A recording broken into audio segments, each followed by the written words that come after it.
Hello दोस्तों, welcome back to my channel. आज का ये वीडियो मेरी उस दोस्त के लिए है जिसने कमेंट कर वर्ण व्यवस्था पर वीडियो बनाने के लिए कहा। प्लेलिस्ट मैंने बना रखी हूँ। धर्म का प्लेलिस्ट अलग है, जाति व्यवस्था का अलग है और भारत की ऐतिहासिक पृष्ठभूमि अलग है। तो उन सभी में अलग अलग तरीके से वर्ण व्यवस्था के बारे में बताया गया है कि किस तरह से वर्ण व्यवस्था भारत में आया। फिर भी आज हम थोड़ा और स्पष्ट तरीके से जानेंगे। जैसे कि ये जो वर्ण व्यवस्था है, साक्ष्य जो है वो ऋग्वेद और ब्राह्मण ग्रंथ में पाए गए। अब ऋग्वेद और ब्राह्मण ग्रंथ के अनुसार ब्राह्मण, क्षत्रिय एवं वैश्य, पहले यही तीन प्रणालियां पाई जाती थी, वो भी आर्य समाज के अंदर। यानी जो आर्य लोग थे उनके अंदर ये वर्ण समाज पाए जाते थे। और जब आर्य भारत में आए तो वो अपने साथ इस प्रणाली को भारत में भी उन्होंने लागू किया। और साथ ही आर्यों ने यहाँ के मूल निवासी जो द्रविड़ थे उन पर विजय प्राप्त किया, क्योंकि वो आक्रमणकारी के रूप में भारत आए थे।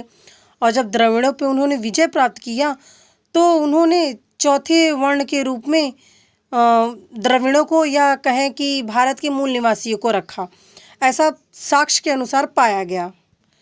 इस तरह से आर्यों में चार वर्ण समाज बन गए: ब्राह्मण, क्षत्रिय, वैश्य और शूद्र। समाजशास्त्री घुरिये इस स्पष्ट करते हुए उन्होंने लिखा कि प्रारंभिक युग में, यह कह सकते हैं कि वैदिक काल में, इन वर्णों में कठोरता नहीं थी। इस युग में वर्ण शब्द का प्रयोग रंग के लिए भी किया गया और चार वर्ण के चार रंग माने गए। जैसे ब्राह्मण को श्वेत वर्ण का, क्षत्रिय को रक्त वर्ण का, वैश्य को पीत वर्ण का और शूद्र को कृष्ण वर्ण का माना जाता था। वैदिक काल में वर्णों पर पेशों का कोई प्रतिबंध नहीं था।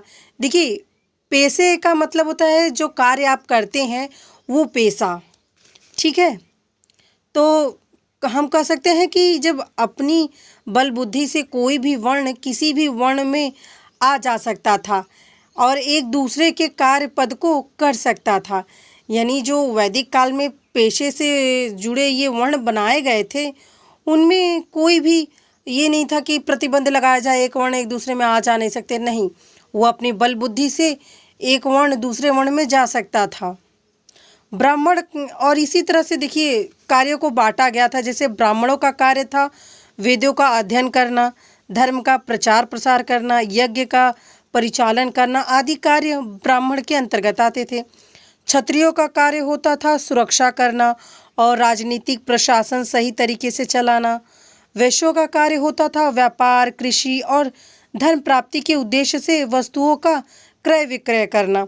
शूद्रों का प्रमुख कार्य उनके व्यापारों में सहायता करना था। कह सकते हैं कि बाकी सभी जो तीन वर्ण होते थे उनके कार्यों में वे सहायक का काम करते थे, यानी उन्हें सहायता प्रदान करते थे। इसके अलावा श्रम के कार्य करना और अन्य सामाजिक सेवाओं का कार्यभार भी शूद्रों के अंतर्गत आता था।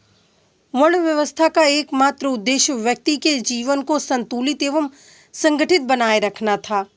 मैं यहाँ यह कहना चाहती हूँ कि उस समय जब इन वर्णों को आर्यों ने बनाया होगा तो उनका एकमात्र उद्देश्य समाज में ज्ञान व्यवस्था, सुरक्षा व्यवस्था, व्यापार व्यवस्था और सेवा व्यवस्था को बनाए रखना था। और अगर हम संक्षिप्त रूप में समझने की कोशिश करें तो वर्ण व्यवस्था एक सामाजिक व्यवस्था है जो भारतीय समाज में प्राचीन काल से है। इसमें समाज को वर्ण रूप में विभाजित किया जाता है, जैसे ब्राह्मण, क्षत्रिय, वैश्य और शूद्र। वर्ण व्यवस्था भारतीय समाज का एक पुराना और महत्वपूर्ण अंग है जिसमें समाज को चार वर्णों में विभाजित करके कार्यभार सौंपा जाता है। इस व्यवस्था में प्रत्येक वर्ण की अपनी विशेष जिम्मेदारियां और स्थिति होती हैं। यह व्यवस्था इतिहास के विभिन्न कालों में अलग अलग और परिवर्तन के साथ बदलती गई। वर्ण का मुख्य कार्य था समाज को विभाजित करना और लोगों को विशेष कार्यों और विभाजन के आधार पर समृद्धि तक पहुंचने में सहायता प्रदान करना। यानी सभी वर्णों को अपने अपने वर्ण कार्य को अच्छी तरह करना होता था। वर्ण व्यवस्था आर्यों द्वारा निर्मित एक सामाजिक व्यवस्था थी जिसमें सभी के कार्य निर्धारित किए गए थे ताकि समाज व्यवस्था अच्छी तरह चलती रहे या बनी रहे। लेकिन समय के साथ सभी चीज़ों का परिवर्तन होता है।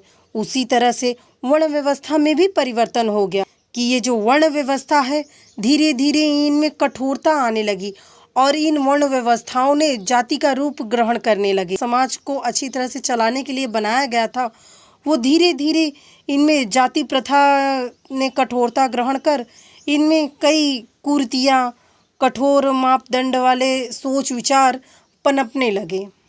इस तरह से हम कह सकते हैं कि वर्ण व्यवस्था बस एक सामाजिक व्यवस्था थी उस समय, लेकिन इसमें समय के साथ इसमें परिवर्तन हो गया। आज के लिए बस इतना ही। आशा करती हूँ आपको ये वीडियो अच्छा लगा होगा। धन्यवाद।